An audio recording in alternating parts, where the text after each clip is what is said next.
Vivre jusqu'à 100 ans, une odyssée japonaise pour l'âme française. Imaginez-vous dans une maison provençale, nichée au cœur d'un vallon où les champs de lavande ondulent sous une brise tiède. Vous avez 90 ans, pourtant vos pas sont légers comme ceux d'un danseur, votre esprit vif comme les vers de Rimbaud, et votre cœur chante encore les mélodies de la vie, aussi vibrant qu'une soirée sous les étoiles à Saint-Tropez.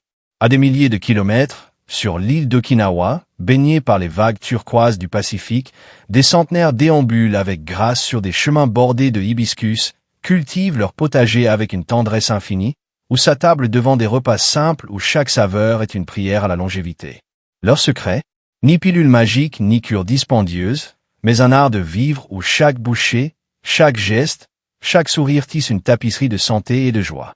Aujourd'hui, nous partons à la rencontre de Shigeaki Inohara, un médecin japonais qui, jusqu'à ses 105 ans, a soigné ses patients avec une compassion lumineuse et un sourire qui semblait défier le temps. Ces 5 principes ne sont pas de simples recommandations. Ils sont des phares dans la nuit, des invitations à vivre pleinement, surtout après 60 ans, lorsque chaque jour devient une toile à peindre avec audace. Avec une élégance toute française, nous tissons ces leçons japonaises dans le tissu de notre art de vivre, comme un verre de Châteauneuf-du-Pape qui révèle ses arômes au fil du temps. Préparez-vous à un voyage où la santé rencontre la poésie, où la table devient un hôtel, et où chaque matin est une promesse d'éternité. 1. L'écoute du corps, l'élégance de s'arrêter, à 80%. En France, un repas est une célébration, un ballet de saveurs où chaque plat raconte une histoire. Une blanquette de veau mijoté pendant des heures, une tarte aux pommes dorées à souhait, ou un soufflé au chocolat qui s'effondre sous la cuillère évoque les dimanches en famille. Les rires autour d'une table, les confidences échangées à la lueur des bougies. Mais à Okinawa, les habitants pratiquent une discipline d'une simplicité bouleversante. Hara Ashibu, l'art de quitter la table lorsque l'on est satisfait à 80%. Imaginez-vous dans une brasserie parisienne, devant une assiette de bœuf bourguignon fumante. Au lieu de terminer par réflexe, vous reposez vos couverts, vous inspirez profondément, et un murmure intérieur vous dit « C'est parfait ainsi ». Shigeaki Inohara vivait cette philosophie comme un poème. Il s'éloignait de la table avec une légère envie, non par privation, mais par respect pour son corps, comme un jardinier qui sait quand arrêter d'arroser pour ne pas noyer ses fleurs. Cette pratique, loin d'être austère, était une source de vitalité. Les recherches de l'Institut national du vieillissement, États-Unis, confirment cette sagesse ancestrale. Réduire de 20% les apports caloriques atténue les inflammations, soulage les organes du stress oxydatif et prolonge l'espérance de vie tout en préservant un poids harmonieux sans les rigueurs d'un régime.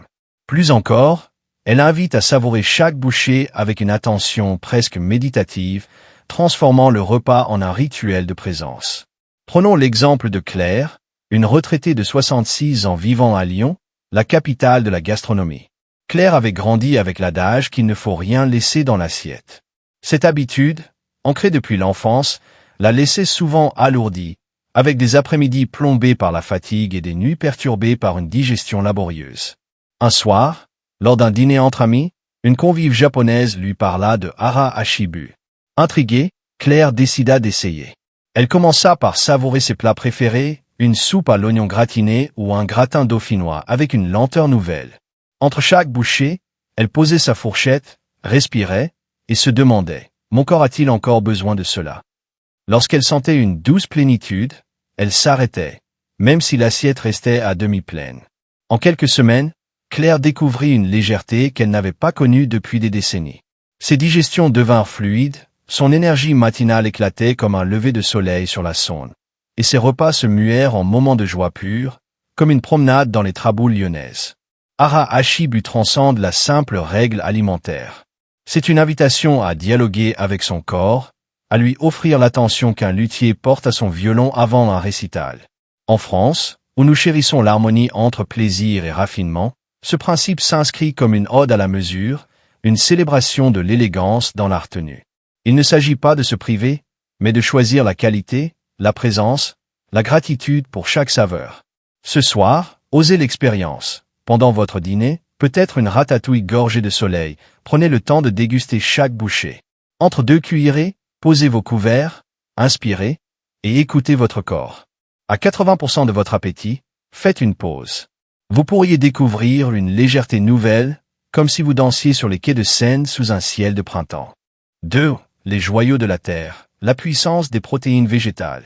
La cuisine française est une symphonie. Une côte de bœuf grillée à la perfection, un foie gras soyeux accompagné d'un confit d'oignon, ou une bouillabaisse parfumée au safran sont des poèmes que l'on récite avec délectation. Mais au Japon, les protéines végétales, en particulier celles du soja, sont les gardiennes d'une santé éclatante. Le tofu, doux comme une caresse, le miso, riche comme une légende contée au coin du feu, le natto, audacieux avec son caractère unique, ou les edamame, croquants comme des perles de rosée, ne sont pas de simples ingrédients. Ils sont des alliés précieux pour une vie longue et vibrante. Inohara commençait, chaque matinée avec une tasse de soupe miso, convaincu que le soja était le secret de sa vigueur et de ses artères aussi claires qu'un ruisseau de montagne. Il avait raison. Des études publiées dans le journal américain de nutrition clinique révèlent que le soja, grâce à ses isoflavones, abaisse le cholestérol LDL, fortifie les os et protège le cerveau contre les brumes du temps. Ces fibres prébiotiques nourrissent les bactéries bénéfiques de l'intestin, créant un équilibre intérieur qui est la fondation d'une longévité radieuse. Contrairement à la viande, ces protéines végétales sont légères, digestes et gorgées de nutriments qui apaisent le corps plutôt que de l'alourdir. Rencontrons Lucien, un vigneron de 69 ans vivant dans la région de Bordeaux, où les vignes s'étendent à perte de vue sous un ciel azur. Lucien était un fervent adepte des repas charnus. Entrecôte au poivre, magret de canard rôti ou cassoulet mijoté. Mais avec l'âge, il ressentait une fatigue croissante, des douleurs articulaires qui l'empêchaient de tailler ses cèpes et une tension artérielle qui inquiétait son médecin. Un jour, lors d'un voyage au Japon, il découvrit la cuisine d'Okinawa dans un petit restaurant tokyoïte. Fasciné par la simplicité d'un tofu sauté aux légumes et d'une soupe miso, il décida d'expérimenter. De retour en France, il remplaça 2 repas carnés par semaine par des plats végétaux, un tofu mariné à l'huile d'olive et aux herbes de son jardin, ou une salade de lentilles vertes du puits agrémentée de vinaigre balsamique et de moutarde à l'ancienne. Au début, il craignait que ces mets ne satisfassent pas son palais habitué aux saveurs robustes. Mais la légèreté du tofu, rehaussée par les parfums méditerranéens, et la richesse des lentilles le conquirent. En un mois, Lucien sentit son corps se réveiller, sa tension se stabilisa, ses articulations retrouvèrent leur souplesse, et ses matinées dans les vignes devinrent des moments de pur bonheur, comme une dégustation d'un grand cru sous le soleil bordelais. Adopter les protéines végétales n'implique pas de renoncer à la viande ou à la tradition française. C'est une invitation à diversifier sa table, à accueillir de nouvelles textures et saveurs tout en choyant son corps. En France, où la gastronomie est un dialogue entre héritage et innovation, le tofu et les lentilles s'intègrent comme des notes subtiles dans une partition culinaire, enrichissant notre répertoire sans en trahir l'âme. Commencez dès maintenant. Intégrez le tofu ou les lentilles à votre menu 2 fois par semaine. Essayez une salade de lentilles avec une vinaigrette au miel et à la moutarde, ou un tofu sauté avec des légumes d'été et une touche de fleurs de sel. Ces plats, simples et savoureux, feront danser vos papilles et votre santé. 3. L'alchimie intérieure, la magie des aliments fermentés. Imaginez-vous dans un café de la rive gauche, à Paris, où l'arôme du café fraîchement moulu se mêle au brouhaha des conversations. Sur votre table, à côté d'une tasse d'espresso, trône une petite coupelle de soupe miso, fumante et réconfortante, comme une étreinte matinale. À Okinawa, les aliments fermentés miso, natto, légumes marinés, algues transformées par le temps, sont les artisans d'une santé resplendissante. Ils ne se contentent pas de nourrir, ils transforment, éveillent, régénèrent. Pour Inohara, la soupe miso était un rituel sacré, une communion quotidienne avec la vie. Chaque gorgée livrait des milliards de probiotiques vivants, ces gardiens microscopiques qui équilibrent l'intestin, renforcent les défenses immunitaires et apaisent les inflammations dans les articulations et le cerveau. Les enzymes et composés anti-inflammatoires des aliments fermentés agissent comme des sentinelles, protégeant la mémoire et la clarté d'esprit. Contrairement aux compléments en gélules, les aliments fermentés offrent une synergie vivante. Les microbes s'entrelacent avec les nutriments, créant une harmonie que la science peine à reproduire. C'est la différence entre un champagne millésimé et une boisson gazeuse. L'un est une œuvre d'art, l'autre une pâle imitation. Prenons l'histoire d'Isabelle, une libraire de 70 ans vivant à Strasbourg, où les maisons à colombages bordent les canaux comme des illustrations d'un conte. Isabelle souffrait depuis des années de ballonnement chronique et d'une digestion capricieuse qui ternissait ses journées. Elle avait tout essayé, compléments de fibres, enzymes digestives, probiotiques en pharmacie. Rien ne semblait fonctionner durablement. Un jour, une cliente japonaise, habituée de sa librairie, lui offrit un pot de miso artisanal et une recette simple de soupe. Isabelle, curieuse, intégra ce rituel à ses matins. Une cuillerée de miso diluée dans de l'eau chaude, agrémentée d'algues séchées et d'un filet d'oignons verts. En 10 jours, elle sentit une métamorphose. Les ballonnements s'évanouirent, son énergie matinale éclata comme un feu d'artifice, et ses après-midi à conseiller des romans devinrent des moments de pur délice. Encouragée, elle ajouta des légumes marinés à ses déjeuners, transformant ses repas en une célébration de vitalité, comme une flânerie le long de la petite France sous un ciel d'azur. Les aliments fermentés ne sont pas de simples ingrédients, ils sont une tradition, un pont entre l'homme et la nature. En France, nous vénérons le fromage affiné, le vin vieilli, le pain au levain, tous nés de la fermentation. Intégrer le miso ou les pickles à notre cuisine, c'est prolonger cette révérence pour l'alchimie des saveurs, tout en offrant à notre corps un trésor de santé. Osez dès aujourd'hui. Ajoutez une cuillerée de miso à une soupe ou savourez quelques tranches de légumes marinés avec votre repas.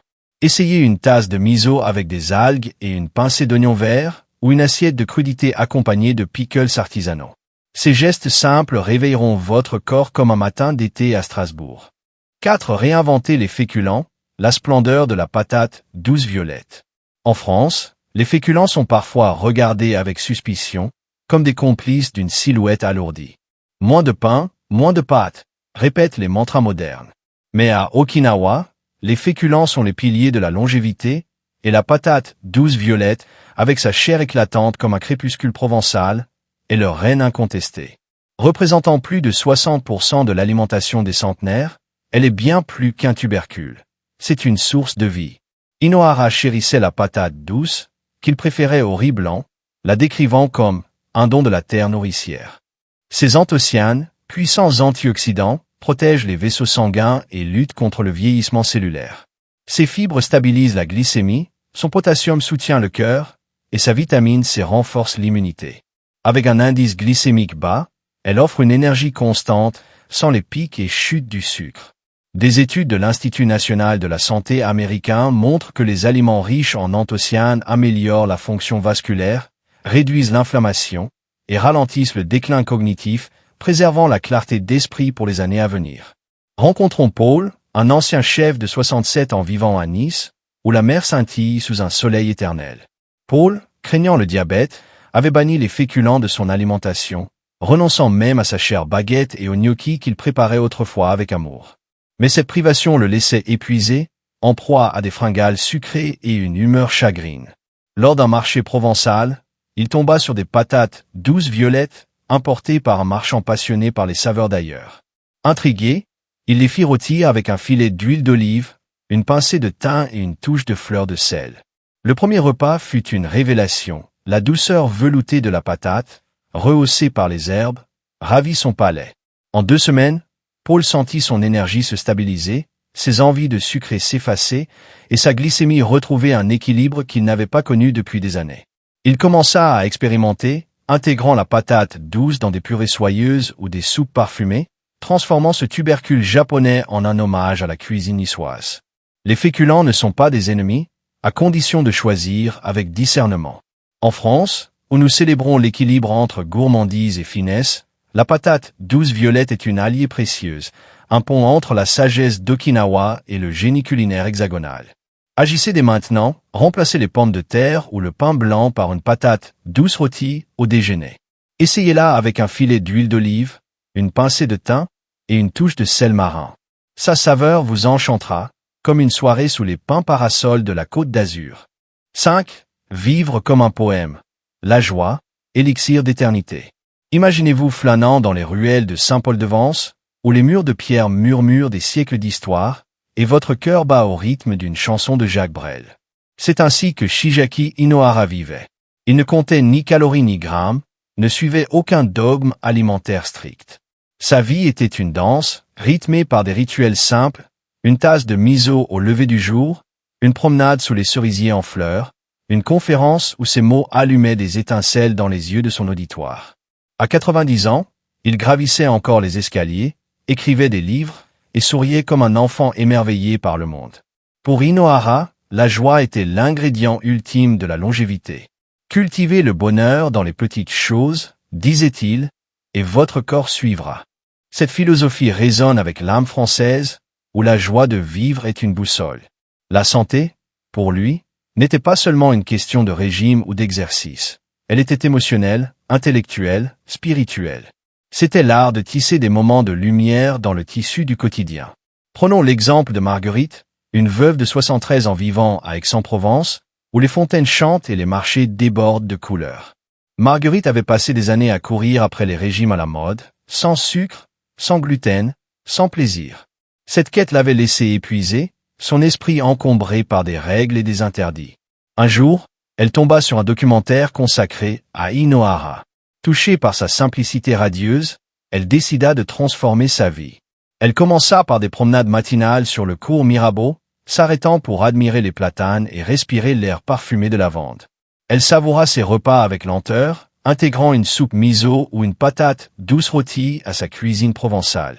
Elle planta un petit jardin de romarin et de basilic sur sa terrasse, trouvant une joie enfantine à regarder les feuilles pousser. Ces gestes simples métamorphosèrent son existence, son corps se renforça, son esprit s'allégea, et chaque jour devint une toile où elle peignait ses rêves, comme un tableau de Cézanne prenant vie sous le soleil d'Aix. La joie ne demande pas de grands exploits. Elle se cache dans un café partagé avec un voisin, une chanson fredonnée sous la douche, un livre ouvert à la lueur d'une lampe. En France, où nous savons que la vie est un art, cette leçon nous rappelle que la santé véritable naît d'un cœur qui chante. Osez dès aujourd'hui, chaque jour, réservez 10 minutes pour une activité qui vous enchante, écouter une mélodie de Charles Trenet, écrire un poème, ou contempler un coucher de soleil avec un verre de rosé.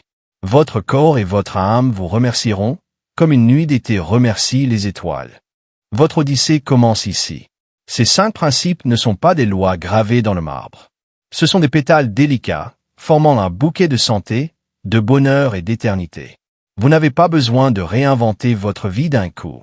Commencez par un geste, une cuillerée de miso, une patate douce rôtie, une pause pour écouter votre corps, un sourire offert au miroir. Chaque pas est une lettre d'amour à vous-même, comme un verre de Verlaine dédié à l'infini. Dans 10 ans, imaginez-vous sur une colline de Provence, les cheveux argentés dansant dans le vent, votre sourire aussi éclatant que le soleil. Vous marchez encore, vous cuisinez avec passion, vous partagez des histoires avec vos petits-enfants sous un olivier. Ce futur commence aujourd'hui, avec des choix simples mais puissants. En France, nous savons que la vie est une danse entre tradition et audace. Les leçons d'Okinawa ne remplacent pas notre baguette croustillante, notre camembert affiné ou notre tarte tatin. Elles les enrichissent, comme un nouveau refrain dans une chanson aimée. Intégrez le miso à vos soupes, la patate douce à vos tables, la joie à vos matins. Vivez à la japonaise, avec simplicité et sagesse. Vivez à la française, avec passion et éclat. Par où commencerez-vous? Osez un premier pas dès aujourd'hui. Peut-être une soupe miso au petit déjeuner, une patate douce au déjeuner, ou une promenade sous les étoiles. Partagez votre histoire dans les commentaires. Votre voyage pourrait allumer une étincelle dans un autre cœur. Vive la vie! Vivez, aimez, et devenez centenaire, avec l'élégance d'un sonnet et la fougue d'un vin de Bordeaux.